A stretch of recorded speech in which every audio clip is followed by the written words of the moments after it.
Olá, bom dia, boa tarde, boa noite, como é que você está? Espero que você esteja bem.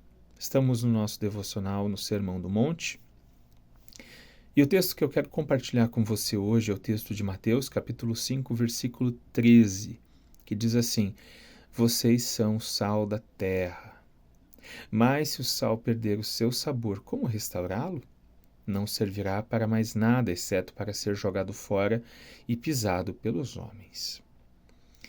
Para nós hoje não faz muito sentido a questão do sal, a importância do sal. Para nós, a nossa vida não depende tanto assim do sal. Mas no mundo antigo, nos tempos de Jesus, quando Jesus prega esse sermão, fez muito sentido falar a respeito de sal. Para nós hoje, quando pensamos em sal, nós pensamos apenas na questão de sabor. Então, você vai fazer um churrasco, você coloca sal para a carne ficar mais gostosa. Você vai fazer um feijão, você não vai pôr açúcar, você vai pôr sal, porque o sal vai realçar o sabor, vai dar um sabor maior.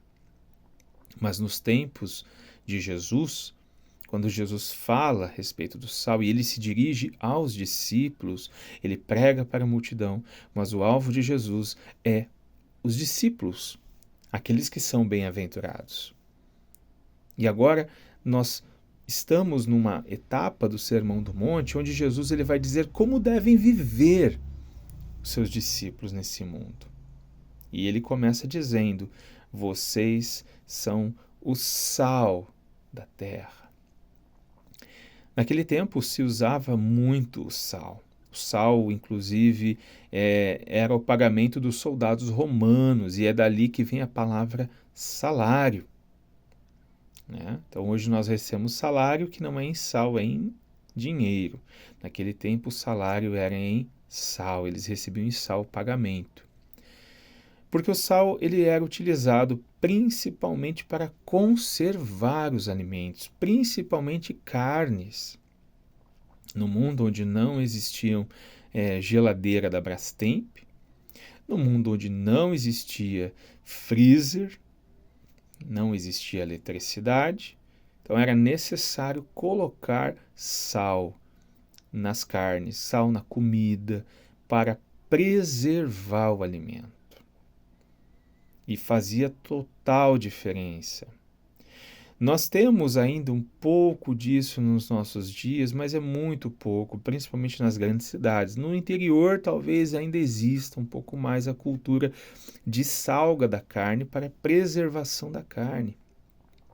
Mas naquele tempo se usava para preservar o alimento, preservar a carne. Então, quando você passava o sal, esfregava o sal, aquilo aumentava a durabilidade daquele pedaço de carne. Então, ele podia ficar fora da geladeira, que ele não ia estragar por um bom tempo. Hoje nós temos o charque, né, que é a famosa carne salgada. Então, naquele tempo, eles utilizavam o sal para preservar o alimento. Jesus, se dirigindo aos seus discípulos, afirma categoricamente que eles, e somente eles, são o sal da terra.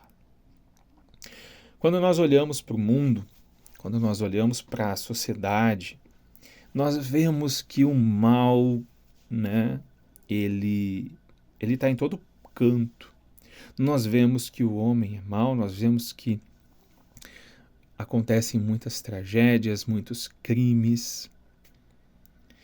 Mas, se não houvessem cristãos no mundo, se o Espírito Santo não tivesse agindo no mundo por meio de sua igreja e por meio que é formada pelos cristãos, pelos crentes, o mundo seria um lugar terrivelmente pior, muito pior. Então, quando Jesus fala, vocês são o sal da terra, eles entendem que a função deles é uma função de preservar, uma função de evitar que o pecado aumente. De que forma? Por meio de suas vidas, por meio do seu exemplo de vida, por meio da sua santidade pessoal. Não é que eles iam fazer leis contra o pecado, mas eles iriam influenciar outras pessoas por meio de relacionamentos.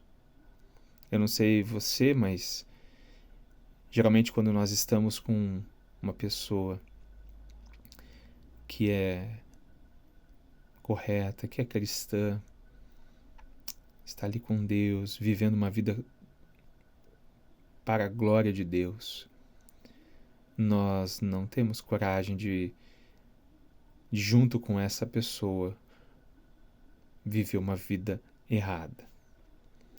Não temos coragem de mentir. Não temos coragem de olhar para o lado. Discípulo de Jesus é o sal da terra. E a principal função do sal é influenciar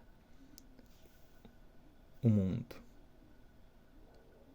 É influenciar. É diminuir, por meio da sua influência, a maldade no mundo. É por meio da sua influência na vida de outras pessoas que não são crentes, que não são cristãs, o pecado no mundo. É tornar o mundo um lugar melhor. A nossa esperança não é nesse mundo, a nossa esperança é novos céus e nova terra. Mas nesse mundo, nós somos sal. E a pergunta que fica para mim, para você é: você é um discípulo de Jesus? Porque se você é um discípulo de Jesus, você influencia outras pessoas. Você influencia positivamente outras pessoas a serem sal também. Você influencia elas a se conformarem suas vidas, a evitarem o pecado. Quando olhamos para o Brasil cristão, 87% dos brasileiros professam a fé cristã. Mais de 30%, 40% talvez hoje são evangélicos. E infelizmente nós não vemos, como deveria ser, a influência do cristianismo na nossa sociedade. Isso é muito triste. Isso é muito triste. Isso é um motivo de nós dobrarmos nosso joelho. Porque o nosso cristianismo talvez tenha sido um cristianismo superficial. Um cristianismo que não tem influenciado, que não tem preservado. Que você possa refletir nisso. Minha oração é que Deus fale com você, como Ele tem falado comigo. E se esse conteúdo tem abençoado a sua vida, que você compartilhe com alguém, comente, curta. Que Deus abençoe a sua vida. Um ótimo dia.